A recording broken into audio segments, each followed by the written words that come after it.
Elle est de retour, figurez-vous, Bridget. Elle était à Paris hier soir, c'était évidemment l'événement. Projection en présence des acteurs qui a déplacé les foules. Julien Gall.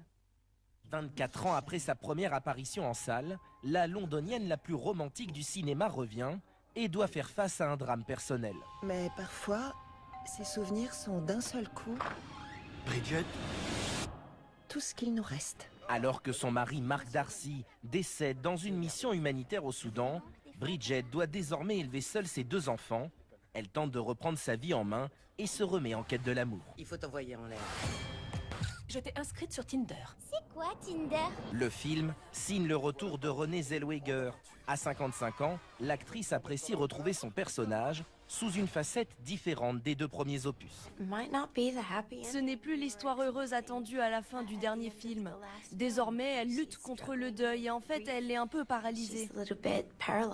À la sortie de ce cinéma parisien, les spectateurs sont conquis. Moi je les ai vus quand j'étais un peu plus jeune, maintenant je suis un peu plus âgée et c'est vrai que c'est sympa de la voir grandir même si j'ai pas tout à fait son âge. On peut s'identifier. C'est toujours sympa de voir des gens un peu comme nous, comme ça galérer en amour, se mettre ensemble, se séparer, revenir ensemble, des drames aussi. Bridget Jones, un succès jamais démenti en France. Les 3 premiers films ont totalisé 7,5 millions d'entrées au total. et vous, quel a été votre coup de cœur?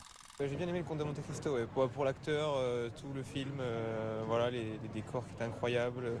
J'aime bien Gilles Lelouch aussi, le réalisateur. Et du coup, j'avais entendu parler de ce film-là et je suis allée. Et c'est vrai que c'est une belle histoire d'amour quand même. Les nominations des Césars doivent être dévoilées dans 1 heure.